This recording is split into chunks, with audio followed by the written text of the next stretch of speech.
wabarakatuh. Halo semuanya, perkenalkan nama saya Rafika Chamara Fitri Putri dari kelas 10-11. Pada kesempatan kali ini, saya akan membahas materi bab 5 pada mata pelajaran pendidikan agama Islam. Sebelum masuk ke materi, pertama-tama mari kita panjatkan kepada Allah Subhanahu wa Ta'ala karenanya kita masih berkenikmatan, kesehatan sampai detik ini.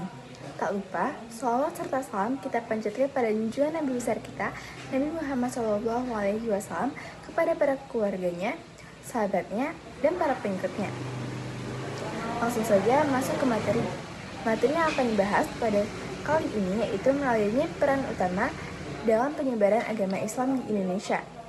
Para sejarawan mengungkapkan bahwa terdapat beberapa teori tentang asal mulanya Islam masuk ke Indonesia. Yang pertama, ada teori Gujarat. Teori Gujarat menyatakan bahwa Islam masuk dari Gujarat, India pada abad ke-13 Masehi. Lalu, mereka menyatakan bahwa Samudra Pasai dianggap wilayah pertama yang menerima ajaran agama Islam. Namun, teori ini dikritik karena tidak ada mazhab dan proses Islam yang jelas dan rinci. Selanjutnya, ada teori yang kedua yaitu teori Makkah. Teori Makkah menyatakan bahwa Islam masuk langsung dari Arab pada abad ke-7 Masehi. Berdasarkan catatan dinasti Tang, terdapat pemukiman pedagang Arab yang ada pada di wilayah Sumatera. Dan teori ini juga menyatakan bahwa Samudra Pasai bukanlah awal masuk Islam, melainkan masa perkembangan Islam. Selanjutnya, teori yang ketiga yaitu teori Persia.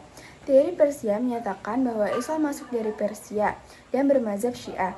Berdasarkan ejaan Persia yang ada pada bacaan Al-Quran di Jawa Barat. Selanjutnya, materi yang keempat ada teori Cina. Teori Cina menyatakan bahwa Sultan Demak dan Wali Songo merupakan keturunan Cina karena berdasarkan kronik Sampokong. Dan nama-nama yang dicinakan dianggap sebagai penyesuaian bahasa Cina. Selanjutnya ada teori yang kelima. Teori yang kelima yaitu teori maritim.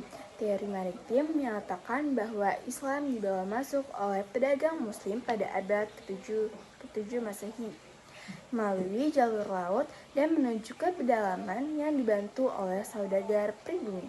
Selanjutnya ada perkembangan kesultanan Islam. Sultan-sultan Islam berkembang, muncullah berbagai kesultanan di wilayah Sumatera, Jawa, dan wilayah-wilayah lainnya. Raja-raja Hindu banyak yang masuk Islam karena rakyatnya lebih dulu masuk Islam dan agama Islam tidak mengenal kasta. Politik luar negeri seperti penganut kerajaan Islam di Timur Tengah membantu mendorong penyebaran agama Islam di Indonesia. Catatan perjalanan ulama dan penjajah membuktikan bahwa mazhab Syafi'i sudah berkembang sejak awal di Samudra Pasai.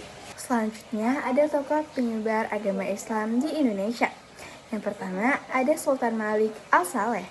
Sultan Malik Al-Saleh merupakan pendiri Samudra Pasai pada tahun 1267 Masehi yang masuk Islam melalui Syekh Ismail yang berasal dari Makkah dan merupakan penyebar agama Islam terbanyak dan terkuat di Asia Tenggara. Selanjutnya yang kedua ada Sultan Ahmad. Sultan Ahmad merupakan Sultan Samudra Pasai yang ketiga di Indonesia dan ia menyebarkan ajaran agama Islam di wilayah-wilayah sekitarnya.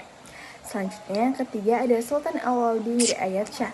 Sultan Alauddin Riayat Shah merupakan Sultan Aceh yang menyebarkan agama Islam sampai ke Minangkabau dan ialah yang memperkuat hubungan dengan Daulah Turki Utsmani.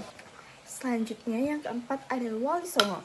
Wali Songo yang merupakan penyebar agama Islam di Indonesia pada tahun 1406 sampai dengan 1546 Masehi yang menyebarkan ajaran agama Islam melalui pendidikan, perdagangan, kebudayaan, kesenian, dan politik. Selanjutnya ada Sultan Alauddin dari Goa yang menyebarkan ajaran agama Islam ke Sulawesi Tenggara sampai dengan Nusa Tenggara. Kemudian ada Datuk Tunggang Parangan yang mengislamkan Kutai Kartanegara dan berperan penting dalam mengubah kerajaan di Indonesia menjadi kesultanan. Selanjutnya yang terakhir ada Sultan Zainal Abidin. Sultan Zainal Abidin menjadikan Islam sebagai dasar negara dan membangun pesantren. Serta ia juga mengembangkan dakwah sampai ke seluruh Maluku.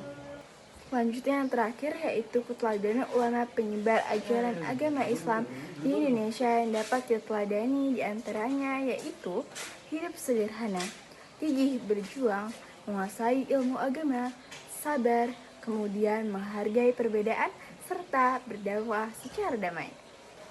Sekian materi yang dapat saya sampaikan, kurang lebihnya mohon maaf. Wabillahi taufiq wal hidayah. Wassalamualaikum warahmatullahi wabarakatuh.